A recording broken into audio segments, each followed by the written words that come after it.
താനല്ലേ കുറച്ചു മുൻപ് പറഞ്ഞത് താനെന്നെ ഏതോ അക്ഷരമാലകളൊക്കെ പഠിപ്പിക്കാമെന്ന്? ഷ എന്നോ മറ്റോ?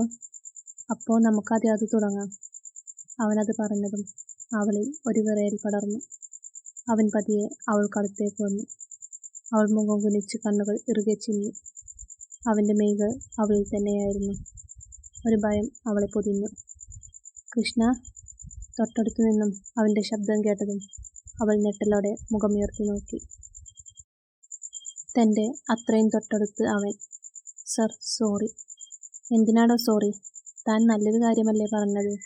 എനിക്കാണേൽ മലയാളം അത്ര വശമില്ല. അവൾ മുഖം കുനിച്ചു.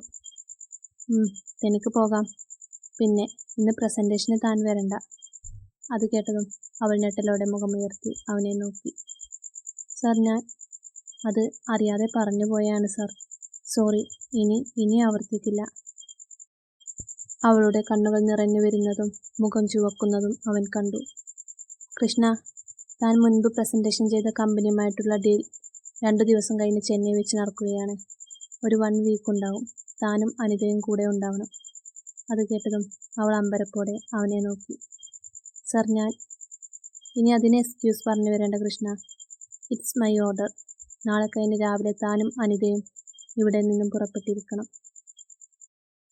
അതും പറഞ്ഞ് അവളുടെ മറുപടിക്ക് പോലും കാക്കാതെ അവൻ പുറത്തേക്ക് ഇറങ്ങിപ്പോയി. നീ എവിടെ പോയാലും ഞങ്ങൾക്കെന്താ? ആ അമ്മയുടെ മോളല്ലേ. പണം ഉണ്ടാക്കാനുള്ള വഴിയൊക്കെ നന്നായിട്ട് അറിയാമായിരിക്കും. ഇനി ഞാൻ വല്ലതും പറഞ്ഞു എന്നും പറഞ്ഞ് ഇവിടെ കിടന്നു മോങ്ങി ജോലിക്ക് പോവാതിരുന്നാൽ ജോലി പോയെന്നും പറഞ്ഞ് ഇങ്ങോട്ട് വരരുത്. ചെന്നൈ പോണം എന്ന് പറഞ്ഞപ്പോൾ ചെറിയമ്മ പറഞ്ഞ വാക്കുകൾ വീണ്ടും അവളുടെ ചെവിയിൽ മുഴങ്ങി. ചെന്നൈയിലേക്കുള്ള ട്രെയിൻ രാവിലെ 11-ന് സ്റ്റേഷനിൽ നിന്നും എടുത്തു. വിൻഡോക്കടുത്തുള്ള സീറ്റിൽ തന്നെ കൃഷ്ണയിരുന്നു. ആദ്യമായിട്ടാണ് വീടും ഓഫീസുമല്ലാതെ മറ്റൊരു നാട്ടിലേക്ക് പോകുന്നത്. ട്രെയിൻ കാണുന്നത് തന്നെ ആദ്യമായാണ്. അവൾ തിരിഞ്ഞ് അനിതയെ നോക്കി. അവർ ഉറക്കം പിടിച്ചിരുന്നു. അരുൺ ആരോടോ ഫോൺ ചെയ്യുന്നുണ്ട്. കൃഷ്ണ, എണീക്ക്, സ്ഥലമെത്തി. അനിത തട്ടി വിളിച്ചപ്പോഴാണ് അവൾ കണ്ണു തുറക്കുന്നത്. ഫോൺ എടുത്തു നോക്കിയപ്പോൾ സമയം 9 കഴിഞ്ഞു. പുറത്തേക്കിറങ്ങിയതും അവളുടെ മെയ്കൾ വിടർന്നു. ഇത്രയും അധികം ആളുകളെ താൻ ഇന്നുവരെ കണ്ടിട്ടില്ല. നടന്നു നീങ്ങാൻ പോലും സ്ഥലമില്ല. അവൾ ഭയത്തോടെ അനിതയുടെ കയ്യിൽ പിടിച്ചു. സ്റ്റേഷനിൽ നിന്നും പുറത്തേക്കിറങ്ങിയപ്പോൾ അക്ഷയ് വിട്ട കാർ അവരെ വെയിറ്റ് ചെയ്ത് നിൽക്കുന്നുണ്ടായിരുന്നു. കാറിലേക്കിരുന്ന് കുറച്ചു കഴിഞ്ഞതും അവളുടെ കണ്ണുകൾ ഉറക്കം വന്ന് മൂടി. കോ ഡ്രൈവർ സീറ്റിൽ ഇരിക്കുന്ന അരുണിന്റെ കണ്ണുകൾ കണ്ണാടിയിലൂടെ അവളുടെ മുഖത്തേക്ക് പാറി വീണു. അവളുടെ അത്രയും ഭംഗിയുള്ള മുഖം കണ്ടതും ഉള്ളിൽ ഉയർന്ന മോഹത്തോടെ അവൻ കണ്ണെടുക്കാതെ അവളെ നോക്കി. കമ്പനി വലിയൊരു ഹോട്ടൽ അവർക്ക് വേണ്ടി ബുക്ക് ചെയ്തിട്ടുണ്ടായിരുന്നു. അത്രയും വലിയ ഹോട്ടൽ കണ്ടതും അവൾക്ക് ഭയം തോന്നി. അതേസമയം വല്ലാത്തൊരു സന്തോഷവും. അവൾക്കും അനിതയ്ക്കും ഒരു റൂമായിരുന്നു. രാവിലെ നേരത്തെ തന്നെ കമ്പനിയിലേക്ക് പുറപ്പെട്ടു. പ്രസന്റേഷന് പ്രിപ്പയർ ചെയ്യാനുണ്ടായിരുന്നു. പ്രിപ്പറേഷനും കഴിഞ്ഞ കൃഷ്ണ പ്രസന്റേഷൻ ഫയൽസ് റെഡിയാക്കുകയായിരുന്നു. അപ്പോഴാണ് ക്യാബിൻ ഡോർ തുറന്ന് അക്ഷയ് അകത്തോട്ട് വന്നത്. ബ്ലാക്ക് കളർ ഷർട്ടും ബ്ലാക്ക് പാൻറ്റും ഇട്ട് ഫോർമൽ ലുക്കിലായിരുന്നു അവൻ. കൃഷ്ണ, ഡോക്യുമെന്റ്സ് എല്ലാം റെഡിയാണോ? അതെ സർ. അവളുടെ സ്വരത്തിൽ വെപ്രാളം നിറഞ്ഞു. അവൻ അടുത്തേക്ക് വന്ന് അവളുടെ കയ്യിൽ നിന്നും ഫയൽസ് വാങ്ങി നോക്കി. അവന്റെ പെർഫ്യൂമിന്റെ ഗന്ധം അവളിലേക്ക് പടർന്നു. ഗുഡ്. ഫയൽ ചെക്ക് ചെയ്തു കഴിഞ്ഞതും അവൻ പറഞ്ഞു. അപ്പോഴാണ് അവൾക്ക് ആശ്വാസമായത്. പ്രസന്റേഷൻ കഴിഞ്ഞ് റൂമിലെത്തിയപ്പോഴേക്കും സമയം ഒരുപാടായിരുന്നു. ആ രാത്രി അവൾക്കുറങ്ങാനായില്ല. ഇത്രയും വലിയൊരു നഗരത്തിൽ താൻ എത്തുമെന്ന് സ്വപ്നത്തിൽ പോലും വിചാരിച്ചിരുന്നില്ല. ദേ കൃഷ്ണ, കിടക്കാൻ നോക്ക്.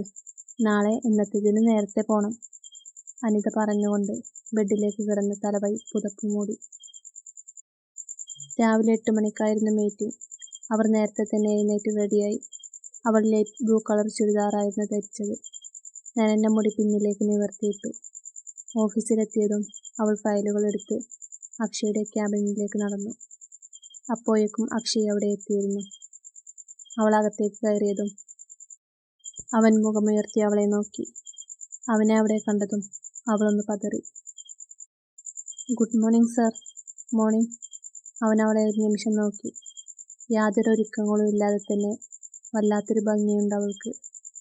സർ, പ്രസന്റേഷൻ റെഡിയായി. ഗുഡ്. ഇന്ന് വലിയ ക്ലയൻസ് വരും. താനാണ് അവരെ ഡീൽ ചെയ്യേണ്ടത്. സർ, അവൾ നിസ്സഹായതയോടെ അവനെ നോക്കി. എനിക്ക് ടെൻഷനൊന്നും വേണ്ടടോ, ഞാനുണ്ടാവും കൂടെ. അവൻ അവളെ നോക്കി ഒരു ചെറു ചിരിയോടെ പറഞ്ഞു. അവൾ അത്ഭുതത്തോടെ അവനെ നോക്കി. ആദ്യമായിട്ടാണ് അവൻ ചിരിച്ചു കാണുന്നത്. അവൾ ഈമ ചിമ്മാതെ അവൻ്റെ അത്രയും ഭംഗിയുള്ള പുഞ്ചിരിയിലേക്ക് ഒരു നിമിഷം നോക്കി നിന്നു. മീറ്റിംഗ് സമയമായതും അവൾക്ക് വല്ലാത്ത പരിഭ്രാന്തി തോന്നി.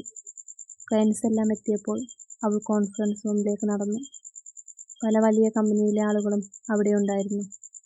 അക്ഷയ് വളരെ കോൺഫിഡൻസോടെ സംസാരിക്കാൻ തുടങ്ങി. അവൻ പ്രസന്റേഷൻ എക്സ്പ്ലെയിൻ ചെയ്യുമ്പോൾ അവൾ ലാപ്ടോപ്പ് കൺട്രോൾ ചെയ്ത് സ്ലൈഡ്സ് മാറ്റുകയായിരുന്നു. ഫസ്റ്റ് ടൈമൊക്കെ അവൾക്ക് കൈകൾ വിറക്കുന്നത് പോലെ തോന്നി. പക്ഷേ കുറച്ച് സമയം കഴിഞ്ഞപ്പോൾ അക്ഷയുടെ കോൺഫിഡൻസ് കണ്ടപ്പോൾ അവൾ കാമായി. ഒരു ക്ലയന്റ് അവളോട് ഡൗട്ട് ചോദിച്ചതും അവൾ ഞെട്ടലോടെ അവനെ നോക്കി. Answer it. അവൻ ഗൗരവത്തോടെ അവളെ നോക്കി.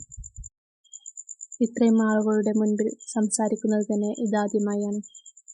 അവളൊന്നുകൂടി അവനെ നോക്കിയതും അവൻ കണ്ണടച്ച് കാണിച്ചു.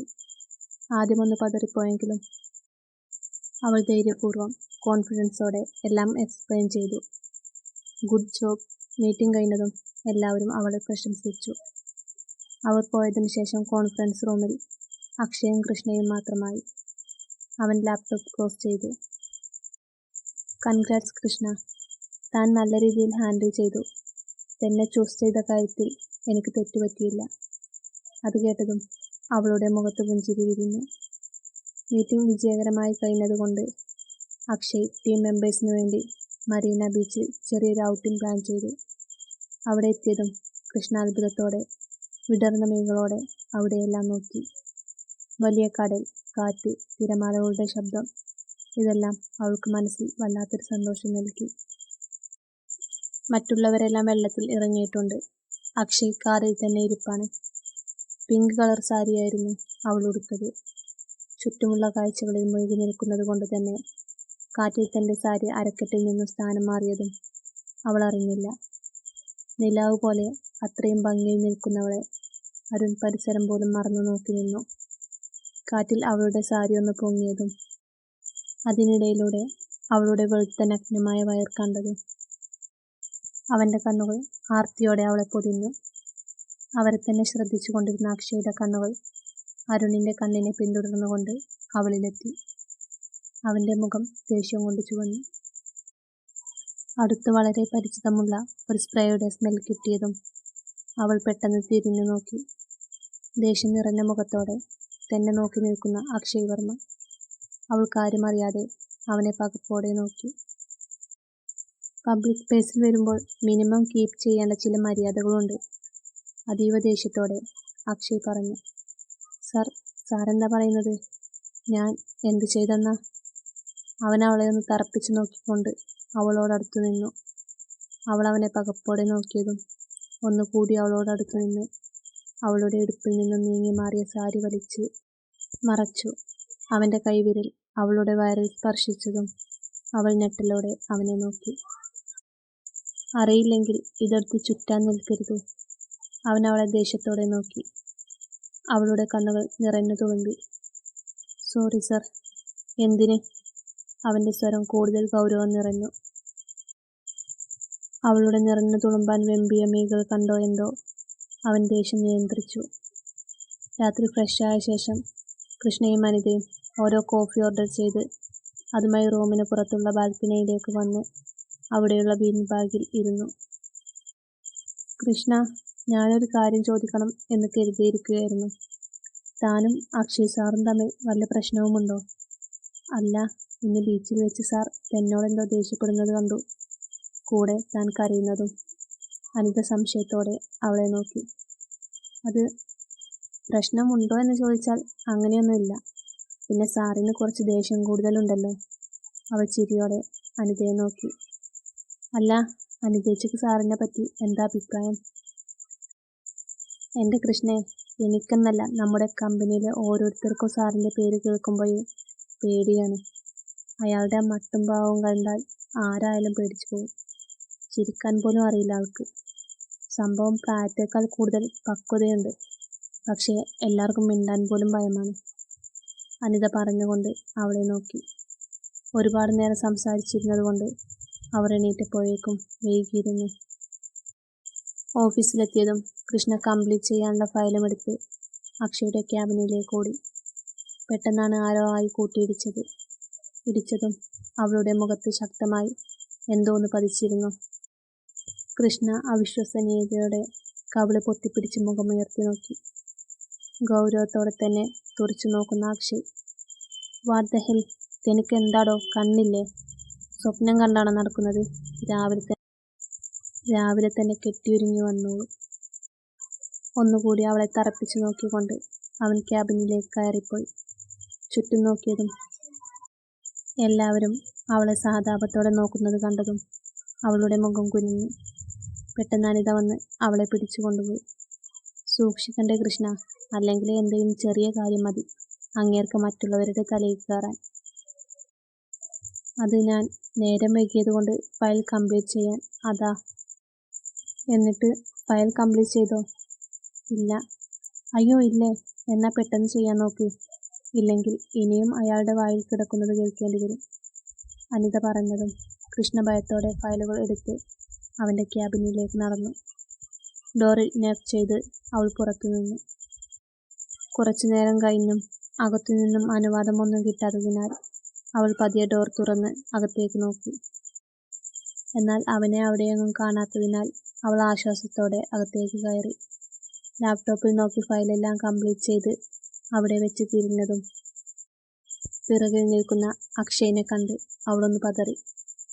സർ, ഫയൽ കംപ്ലീറ്റ് ചെയ്തിട്ടുണ്ട്. അതും പറഞ്ഞ് അവനെ നോക്കാതെ മുഖം കുനിച്ച് പുറത്തേക്ക് നടന്നു. എന്നാൽ അവൻ്റെ ശ്രദ്ധ മുഴുവൻ അവളുടെ ചുവന്നു തുടുത്ത അവൻ്റെ വിരൽപ്പാടുകൾ പതിഞ്ഞ കവിളിലേക്കായിരുന്നു. ക്യാബിനിൽ നിന്നും പുറത്തേക്ക് ഇറങ്ങിയതും അവളൊന്ന് ശ്വാസം വലിച്ചു വിട്ടു. ഓ, അങ്ങേരില്ലാത്ത ടൈമിൽ അങ്ങേരുടെ ക്യാബിനിൽ കയറിയതിന് ഇപ്പോഴത്തെ കവിളിലും കൂടി കിട്ടും എന്ന് കരുതി കൃഷ്ണ മനസ്സിൽ നൊടിഞ്ഞു. കയ്യിലുള്ള ഗ്ലാസിൽ നിന്നും വിസ്കി നുകർന്നുകൊണ്ട് അവൻ അക്ഷമനായിരുന്നു. ശരിക്കും തനിക്കെന്താണ് പറ്റിയത്? താൻ എന്തിനാണ് ഇന്ന് അവളെ ഒരു കാരണവുമില്ലാതെ അടിച്ചത്? ഇന്ന് വരെ ഒരു പെണ്ണിനെയും അപമാനിച്ചിട്ടില്ല ആ താൻ. അവൻ തലയൊന്ന് കുടഞ്ഞുകൊണ്ട് ഗ്ലാസ്സിൽ ബാക്കി വരുന്ന വിസ്കി മുഴുവൻ ഒറ്റവലിക്ക് കുടിച്ചു. ഇന്നലെ അവളെ അങ്ങനെ ഒരു വേഷത്തിൽ കണ്ടതുകൊണ്ടല്ലേ താൻ ഇന്ന് അവളോട് അങ്ങനെ ചെയ്തത്? അതിനുമപ്പുറം അവൻ അരുൺ അവളുടെ ഭംഗി നോക്കി ആസ്വദിച്ചതുകൊണ്ടല്ലേ താൻ ആ ദേഷ്യം അവളോട് തീർത്തത്? അവൻ കണ്ണുകളടച്ച് പിന്നിലോട്ട് ചാരിയിരുന്നു. അവളുടെ കാര്യത്തിൽ അക്ഷയ് വർമ്മ സ്വാർത്ഥനായി പോകുന്നുണ്ടോ? അവൻ സ്വയം ചിന്തിച്ചു. അവൻ്റെ ആ ദേഷ്യത്തിൽ കയ്യിലിരുന്ന ഗ്ലാസ് അവൻ ഭിത്തിയിലേക്ക് വലിച്ചെറിഞ്ഞു. Krishna, come to my cabin. Phone ചെവിയോട് ചേർത്തതും അക്ഷയ് വർമ്മയുടെ ഗൗരവം നിറഞ്ഞ സ്വരം അവൾ കേട്ടു. പെട്ടെന്ന് തന്നെ പ്രസന്റേഷനുള്ള ഫയലും എടുത്ത് അവൾ അവൻ്റെ ക്യാബിനിലേക്ക് നടന്നു. Why are you going? File അവന് കൈമാറി അവൾ തിരികെ പോരാൻ നിന്നതും അവൻ ചോദിച്ചു. എൻ്റെ സീറ്റിലേക്ക്, അവൾ പതിഞ്ഞ സ്വരത്തിൽ മറുപടി പറഞ്ഞു. Change of plans. തൻ്റെ സീറ്റ് ഇനി അവിടെയല്ല, ഇവിടെയാണ്, എൻ്റെ ക്യാബിനിൽ അകത്ത്. അതിന് നാട്ടിൽ ചെല്ലുമ്പോഴും അങ്ങനെ തന്നെയായിരിക്കും.